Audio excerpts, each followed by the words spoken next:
ये prostate cancer के भी लक्षण हो सकते हैं, जैसे कि पेशाब का कम आना, पेशाब का बार बार आना, पेशाब में जलन होना और रात को ज़्यादा आना। कभी कभी प्रोस्टेट कैंसर सिम्टम प्रोड्यूस करता है, जैसे या तो ऑब्स्ट्रक्शन करे, रुकावट करे, या पेशाब में ब्लड आए। मतलब आप कैंसर पूरा ठीक नहीं कर पाएंगे, कैंसर को कंट्रोल पे रख पाएंगे। वैसे ही बढ़ गया है तो पेशाब तो अच्छा होगा नहीं, कम ही होगा, या पेशाब में जलन होगा, रात को ज़्यादा होगा, तो ऐसा कुछ बात कैंसर होने के रिस्क है कि नहीं है उसके बारे में जानिए, और उसके जो भी रिस्क पता चलता है उसके हिसाब से उसके आगे का। तो आज का जो प्रोग्राम था प्रोस्टेट और प्रोस्टेट कैंसर पर रिलेटेड है।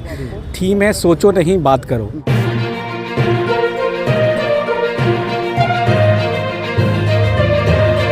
सिम्टम नहीं भी है तब भी आप आइए, डॉक्टर से मशवरा लीजिए, यूरोलॉजिस्ट से अपनी जांच करवाइए, और आपको प्रोस्टेट कैंसर होने के रिस्क है कि नहीं है उसके बारे में जानिए, और उसके जो भी रिस्क पता चलता है उसके हिसाब से उसके आगे का ट्रीटमेंट करवाइए। इसका फ़ायदा ये होगा कि आपको अगर कुछ प्रॉब्लम आती है तो बहुत ही अर्ली स्टेज पे डिटेक्ट होगा और उसका अच्छा ट्रीटमेंट संभव हो पाएगा। आप जब तक लेट करेंगे, बीमारी काफ़ी फैल चुकी होती है, उसमें फिर जो है ट्रीटमेंट क्यूरेटिव नहीं होता, मतलब आप कैंसर पूरा ठीक नहीं कर पाएंगे, कैंसर को कंट्रोल पे रख पाएंगे, वैसी ही दवाई चल पाएंगी। तो मेन आज का जो उद्देश्य यही है कि आपको कोई भी सिम्टम में हिचकिचाना नहीं है, यूरोलॉजिस्ट से आके मिलना है, मशवरा लेना है, और अगर आप हाई रिस्क पेशेंट हैं तो सिम्टम्स ना भी हों तब भी आप डॉक्टर से मशवरा लीजिए, अपना टेस्ट करवाइए, उससे रिलेटेड जो भी ट्रीटमेंट होता है वो करवाइए। देखिए, जैसा कि हम लोगों ने पहले भी बताया कि बहुत बार सिम्टम नहीं दिखाता है प्रोस्टेट कैंसर, तो ऐसे केस में हम लोग बोलते हैं कि जो हाई रिस्क पॉपुलेशन है, टारगेट पॉपुलेशन, वो सामने आए और कुछ स्क्रीनिंग, जैसा कि डॉक्टर सतीश ने बताया, हम लोग सीरम PSA चेक करते हैं और फिंगर से भी टेस्ट करते हैं प्रोस्टेट का, है ना, और फिर अल्ट्रासाउंड करते हैं। तो ये 3 बेसिक टेस्ट यूजुअली हम लोग करते हैं, तो आइडिया लगता है कि प्रोस्टेट का हेल्थ कैसा है। बट कभी प्रोस्टेट कैंसर सिम्टम प्रोड्यूस करता है, जैसे या तो ऑब्स्ट्रक्शन करे, रुकावट करे, या पेशाब में ब्लड आए, है ना, तो ये सब चीज़ें कर सकती है। और अगर प्रोस्टेट कैंसर बढ़े हुए ना समय में अगर डायग्नोज होता है तो फिर यूजुअली प्रोस्टेट कैंसर बोन में चला जाता है, तो फिर बहुत एल्डरली लोग सीधे बैक एक से प्रेजेंट करते हैं, और हम लोग जांच करेंगे तो पता चलेगा कि इनको प्रोस्टेट कैंसर जो कि रीढ़ की हड्डी में चला गया है।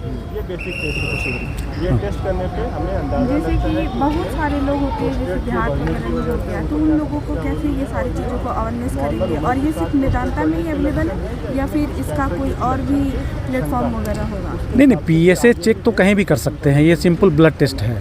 ये मेरा काम, हम लोगों का काम है अवेयरनेस, और हम लोग उसमें और क्या असिस्ट कर सकते हैं। तो जैसे हम लोगों ने फ्री PSA का रखा है, कूपन रखा है, प्लस हम लोगों ने एक QR कोड दिया है, स्कैन करके आपके रिस्क को एसेस करेंगे कि आप किस रिस्क में आते हैं और आपको क्या करना चाहिए। तो हम लोग इस ढंग से असिस्ट कर रहे हैं। बाकी डायग्नोसिस तो कहीं भी हो सकता है, हम लोग उसमें असिस्ट कर रहे हैं। सर, क्या मेदांता एक ऐसी टीम की गठन कर रही है जो रूरल साइड में जाकर, जो ट्राइबल एरिया में जाकर के इसको मतलब फैलाए या अवेयरनेस करे इस चीज़ को?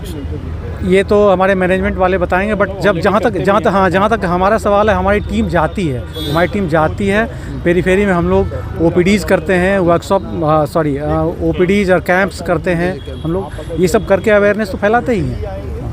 इस तरीके से आज चर्चा हुआ है कि सोचो नहीं बात करो, तो जिससे लोग काफ़ी ज़्यादा जो है, खास करके बिहार में चर्चा किया गया कि बिहारी लोग सोचते बहुत ज़्यादा हैं। तो क्या लग रहा है कि बिहारियों को क्या कुछ संदेश देना चाहिएगा?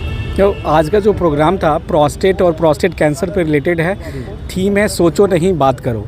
जो बहुत सारे हमारे ओल्ड एज एल्डरली जो हमारे हैं, वो सोचते हैं कि उम्र बढ़ने से पेशाब में दिक्कतें आती हैं, और गांव के लोगों का ऐसा मानना रहता है कि उम्र बढ़ गया है तो पेशाब तो अच्छा होगा नहीं, कम ही होगा, या पेशाब में जलन होगा, रात को ज़्यादा होगा, तो ऐसा कुछ बात नहीं है।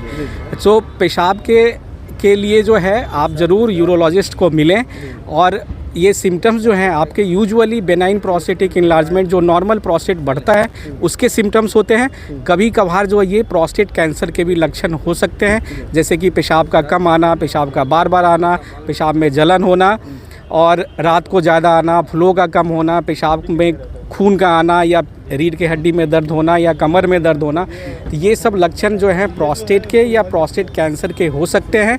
बट ये केवल उम्र से रिलेटेड के बीमारी को ना माने, आप यूरोलॉजिस्ट से ज़रूर कांटेक्ट करें। 25 जो 20 या 18 इयर्स के जो ओल्ड के बच्चे हैं उन लोग के लिए भी नहीं, ये जैसा कि हमने बताया प्रोस्टेट कैंसर 50 प्लस में ज़्यादा होता है, तो ये बीमारी जो है 50 साल से ज़्यादा के पुरुष में ही होते हैं। चूँकि महिलाओं में प्रोस्टेट नहीं होता है तो उसमें कैंसर या प्रोस्टेट से रिलेटेड बीमारी का भी कोई रिस्क नहीं है। एक बार मैं आप लोगों से चाहूँगा कि हमारी टीम को भी पूरी तरह से देखिए। यहाँ तो आधी ही टीम है। ये है डॉक्टर भास्कर, ये है डॉक्टर राजदीप और ये हमारे टेक्नीशियन ओटी, ये है डॉक्टर नीरज। जी और इनसे तो आप लोग परिचित हैं। तो हमारी आधी ही टीम है। हमारी मेदांता की यूरोलॉजी की टीम कैपेबल है एनी प्रोस्टेट कैंसर पेशेंट को हैंडल करने के लिए। मैं आप लोग ऐसे सबसे इम्पोर्टेंट चीज़ सर ये कि कोई गरीब जो आता है जिसके पास उतना पैसा नहीं है पे करने के लिए, तो उसके लिए मेदांता कुछ करेगी अगर ये प्रॉब्लम होती है? हाँ, ये आपने अच्छा क्वेश्चन पूछा। मेदांता पटना का पीपीपी मोड पे एक प्रोग्राम चल रहा है, बिहार गवर्नमेंट से टाई अप है।